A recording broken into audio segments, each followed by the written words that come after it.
Halo semuanya.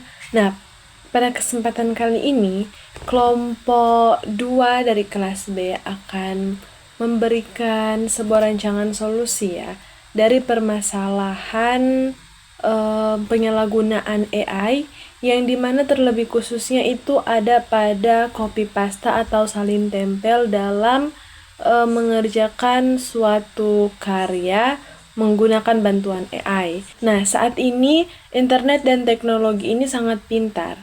Kecerdasan buatan yang ada sangat-sangat membantu kita dalam mengerjakan segala sesuatu yang ingin kita kerjakan ya, seperti tugas untuk kuliah. Nah, di sisi lain, kemudahan ini seringkali menjadi jebakan. Banyak mahasiswa yang akhirnya terbiasa melakukan cara instan, yaitu sekedar salin tempel seperti yang saya sudah jelaskan tadi di awal, atau bisa dibilang copy paste, yang dimana tulisan dari internet langsung disalin saja tanpa menyaringnya terlebih dahulu apakah itu memang benar dan sesuai fakta. Kemudian langsung mencap atau langsung memberikan label bahwa tulisan tersebut adalah milik dia sendiri. Nah, masalah yang sebenarnya bukan pada teknologinya, tetapi cara kita berpikiran, cara kita menggunakan teknologi itu. Jikalau kita hanya salin tempel, otak kita kelamaan hanya terbiasa untuk yang instan dan cara kita berpikir kritis itu mulai menurun. Jadi menurut saya itu dari masalahnya bukan hanya teknologinya tetapi juga cara kita penggunaan. Oleh karena itu, kita perlu cara baru untuk belajar. Kita tidak perlu menyusul di teknologi, tapi kita harus menjadikan sebagai alat bantu untuk belajar dengan lebih jujur dan bertanggung jawab. Berikut adalah beberapa langkah nyata yang bisa kita lakukan dengan memanfaatkan bantu teknologi untuk mengubah kebiasaan buruk tersebut. Jadi, solusi yang kami kelompok akan lakukan berbasis pendekatan pembelajaran digital. Yang pertama itu ada pemantauan proses menulis berbasis komputasi awan. Alih-alih hanya menilai hasil akhir, pendidik memantau proses penyusunan karya secara bertahap melalui dokumen daring. Jadi, mahasiswa itu wajib menyusun tugas menggunakan platform dokumen berbagi pakai. Dengan fitur riwayat versi, pendidik dapat memverifikasi apakah tulisan tersebut dikembangkan secara alami dari waktu ke waktu atau muncul secara mendadak dalam jumlah besar, yang menjadi indikasi kuat tindakan salin tempel.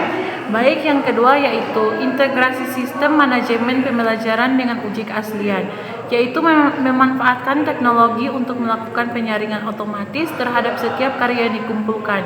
Jadi, tugas yang dikumpulkan melalui satu pintu sistem digital yang terhubung langsung dengan perangkat lunak pendeteksi kemiripan teks. Sistem ini memberikan laporan persentase kemiripan secara seketika, sehingga mahasiswa didorong untuk memperbaiki rujukan dan kalimat mereka sebelum waktu pengumpulan berakhir. Yang ketiga itu ada disertifikasi tugas menjadi produk multimedia, yaitu mengubah format tugas tertulis yang statis menjadi bentuk konten digital interaktif. Yaitu ada mekanisme mahasiswa diminta untuk menyertakan rekaman penjelasan singkat atau pembuatan infografis digital yang merangkum intisari pemikiran mereka. Proses ini memastikan bahwa mahasiswa benar-benar memahami materi karena kemampuan menjelaskan secara lisan memerlukan penguasaan konsep yang lebih mendalam dibandingkan dengan sekedar menyalin tulisan orang lain atau copy paste. Kita masuk pada bagian yang keempat, pemanfaatan kecerdasan buatan sebagai pendamping logika. Mengarahkan penggunaan teknologi kecerdasan buatan bukan untuk memproduksi jawaban, melainkan untuk memperkuat kerangka berpikir. Kita masuk pada mekanisme, yaitu mahasiswa diinstruksikan menggunakan teknologi ini hanya untuk membantu dalam memetakan konsep untuk mencari ide awal. Sebagai bentuk transparansi, mahasiswa wajib melampirkan bukti percakapan dengan teknologi tersebut untuk menunjukkan bahwa peran manusia tetap menjadi pengendali utama dalam penulisan.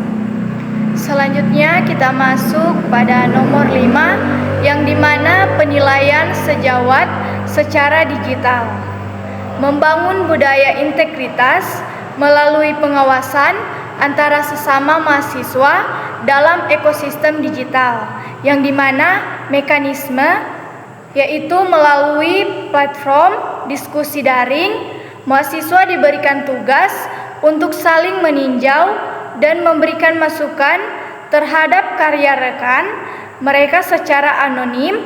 Proses ini mengasah ketajaman kritis mahasiswa dalam mengenali keaslian sebuah pemikiran dan gaya bahasa. Jadi kesimpulannya, pendekatan ini mengarahkan mahasiswa untuk melihat teknologi sebagai sarana untuk memperluas wawasan dan kecakapan, bukan sebagai jalan pintas untuk menghindari proses berpikir kreatif dan kritis.